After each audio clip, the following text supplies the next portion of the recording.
Hey guys! Welcome back to another episode. This is Jomex and today medyo personal ang ating pag-uusapan. Kasi totoo, kahit gaano tayo kaingat, minsan may mga tao talaga na gagawin lahat para lokohin tayo. And yes, I almost fell into that trap. Let me take you back na sa nangyari noong June 13. A guy named Ahmed messaged me out of nowhere. Parang casual lang, tanong ng tanong, friendly, and before I knew it, he started treating me like a close friend.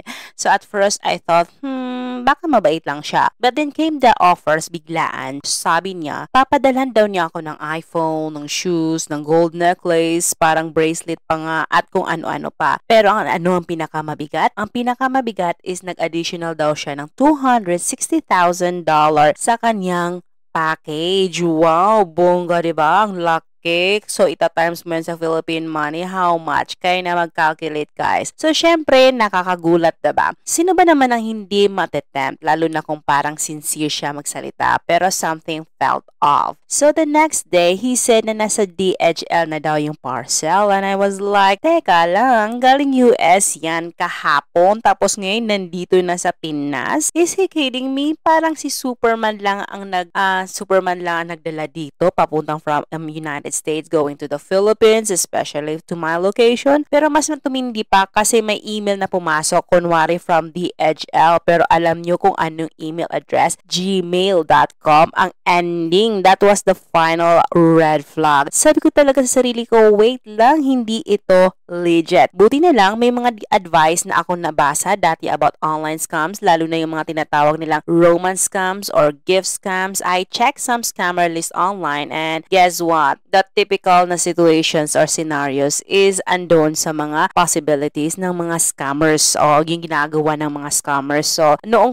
kinumpronta ko siya, bigla siyang nagbago kasi sinabi ko sa kanya na, are you kidding me? Bakit ang bilis ng package? And then, bakit naman ganun? Yung typical na one day lang talaga. Oo. So, at saka sabi ko sa kanya, wag mo akong i-pressure na kunin yung package na yan in the sense na hindi ako ang nag-initiate na ibigay yan sa akin. Ikaw ang nag-initiate, so hindi ako mamumroblema when it comes sa package. Oo, mali lang ni Ahmed is that I'm not the typical luxurious girl na gagawin niya lahat para makuha yung binigay niya. Nako, sayong-sayo na yan. Oo, diba? Kung nagalit siya after that, then sinabi pa niya sa akin na I'm talking some rubbish and then other stuff. Pero sa totoo lang, kung totoo siyang sincere, bakit siya biglang nagalit, diba? Oo, so sabi ko sa kanya, hindi ko problema kung hindi dumating yung parcel. Ikaw ang nag-offer, hindi ko yan hiningi. And that was it. I blocked him, I report the email, I keep the screenshot, and most of all, I learned the big lesson, guys. So yes, alam mo sa panahon ngayon, sobrang talino na ng mga scammers. Yes, they can pretend to be anyone, businessmen, foreigners, delivery agents, kahit celebrities pa. Lahat ng paraan ginagawa nila para makuha ang tiwala mo. So guys, tanungin niyo ang sarili niyo kung yung mga kausap niyo sa inyong online chats is talaga siya talaga yan kasi baka nag-impersonate lang talaga yan. Oo. So, pero ang pinaka-importanting lesson dito is this: trust your instincts. Kung may kahit konting doubt sa puso mo, follow that.